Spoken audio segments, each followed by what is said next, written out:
It was a beautiful summer day in the city of Myrtle Beach. The sky was clear and perfect for a nice flight.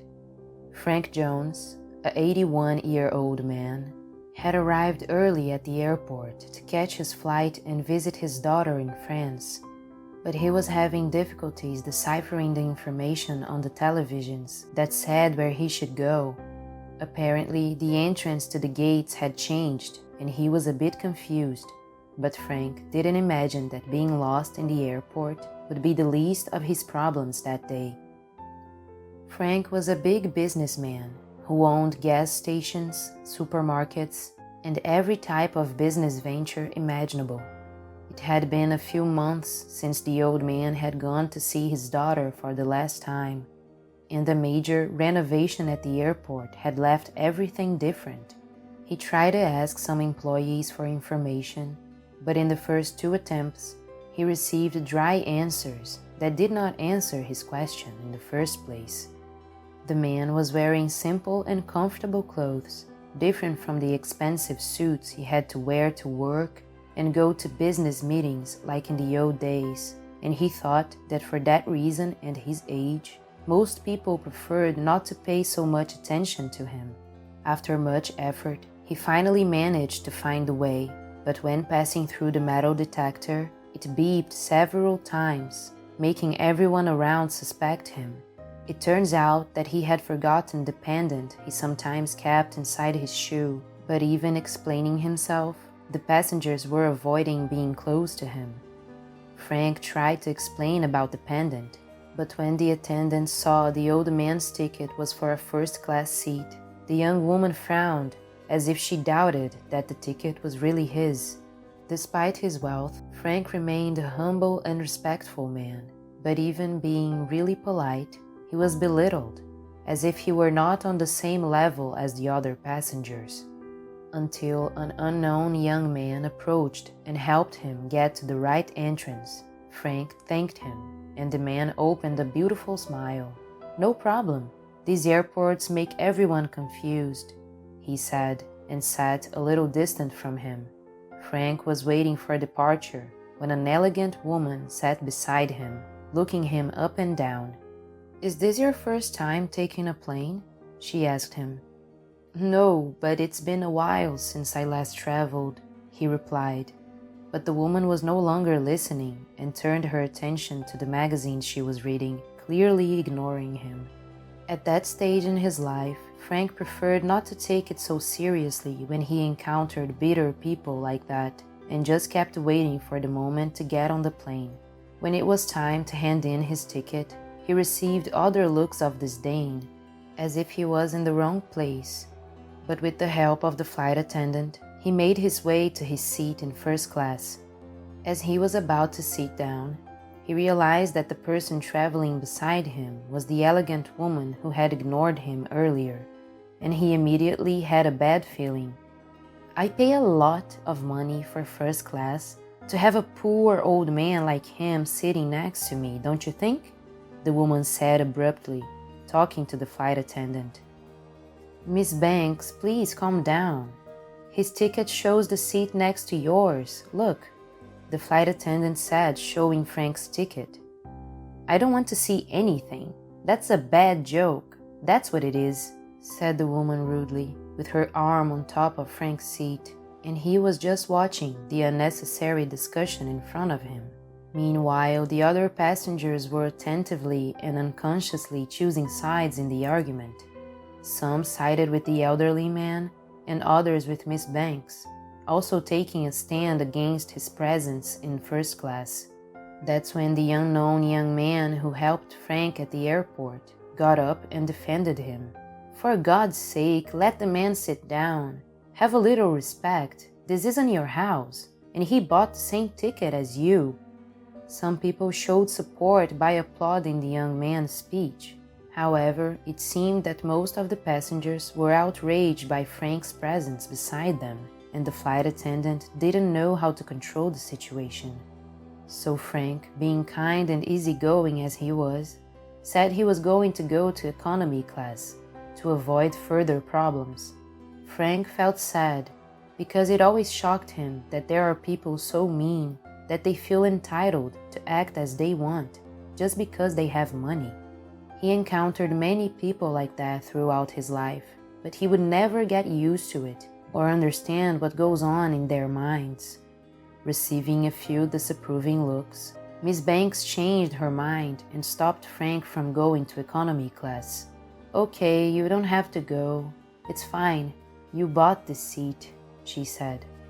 Frank promptly sat down, worried about the delay of the trip, without looking at the woman, and got ready to take off. As he went to put on his seatbelt, a picture of an adorable little girl fell out of his pocket, and impulsively, Miss Banks reached out to pick it up and handed it to Frank.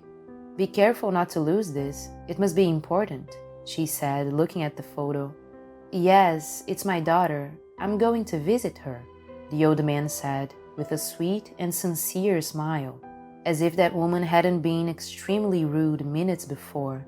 Frank looked at the photo and his eyes filled with tears, missing his daughter. "I miss her so much. At least we'll see each other in a few hours." Feeling calmer, Miss Banks was curious about the man's story, as well as others who also looked interested to know who that poor gentleman was. "Who are you, anyway?" the woman asked. The plane took off, and everyone was ready to hear Frank's story. Frank Jones said that he grew up in New York in a poor family that faced many difficulties, especially after his birth.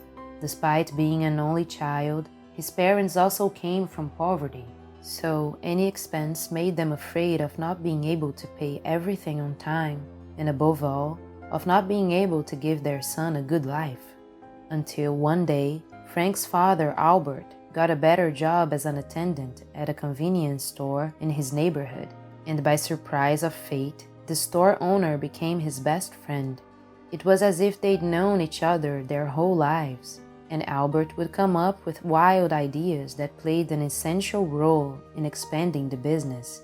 When Albert's boss finally managed to open the second store in the neighborhood, he was battling cancer and ended up passing away, surprising everyone when he left his investments and stores as an inheritance to Albert. The man was moved by the attitude of his great friend and then promised that he would take care of everything in the best way and change the lives of his family and the people around him. And so he did. With the support of his wife, Margot, and their son, Frank, who spent part of his childhood helping in any way he could, he was able to open new branches and drastically improve his living conditions. When Frank was 16 years old, he started working as an attendant in one of the stores, and he was on working hours when he heard a terrible bang coming from the street. It looked like a serious car accident, and as soon as he went out to find out, he got scared to see the same car as his mother's, all destroyed. Frank hoped it wasn't her, but unfortunately, his mother left suddenly that day after the accident, and the only thing he and his father could do was carry on. In the midst of grief, Frank and his father dedicated all their energy to growing the business in the purest way they could, seeking influence in the kindness of the mother, who always reminded them that there was no person in the world who did not deserve respect and a dignified life. Since they improved their financial reality, Frank's mother, who took care of some administrative matters, made a point of hiring all kinds of people to work in the company, including those who are normally neglected by society, such as people with disabilities and ex-convicts, in addition to donating part of the profits to various social causes. The father and son continued on this path, and following the same model, they were able to create other companies in the field of commerce until they created a true empire. The passengers were impressed with the twists and turns in that man's life story and had already forgotten about the earlier discussion, focusing entirely on what Frank was saying. Then he said that he was starting to see life in a beautiful way again after his mother's death, but he was surprised by the sudden death of his father, who strangely passed away on the same day as his mother, 5 years later. Regrettably, His father couldn't get over his wife passing away. He dedicated himself completely to work and to his son, but he couldn't let go, and at times he said he wanted to be with her and no longer in this world. One day, he really was gone after suffering a heart attack during sleep, and Frank had to be strong all over again. He said that despite the losses, he always felt that there was someone looking out for him. He thought that everyone was always taken care of, but not everyone could see it in that way. For him, his wife was a divine gift, as she appeared at the moment he needed the most. After his father's funeral, Frank decided to fulfill one of the greatest wishes he shared with his father and mother. His mother, Margot, has always been very connected to social issues and planted that seed in her son and husband from the very first moment, always donating part of the money to different organizations and campaigns. However, the family wanted to create an organization of their own so that they knew for sure that the money was being put to good use, not exploited as many NGOs ended up doing. And now he had enough money for that. Thus, Frank got in touch with countless people, social activists, psychologists, and all the people necessary to create the project. And that's when he met his wife, Daisy. Daisy was an activist and a teacher and became Frank's right-hand woman as soon as they met. A friend of Frank's gave him Daisy's contact, and together they were able to build a beautiful project that works until today in assisting young people neglected for whatever reason, working on their education and encouraging their long-term reintegration into society. The connection between the two was instantaneous, and the romantic partnership was a consequence of the friendship they created while working on the project. They got married and had a beautiful daughter who was the one he was going to visit at that moment. Sadly, Daisy has been gone for 3 years, so he moved to Myrtle Beach to try to clear his mind away from the chaos of New York. But Frank felt happy because the story he and his wife had was the most beautiful he could have had, he said.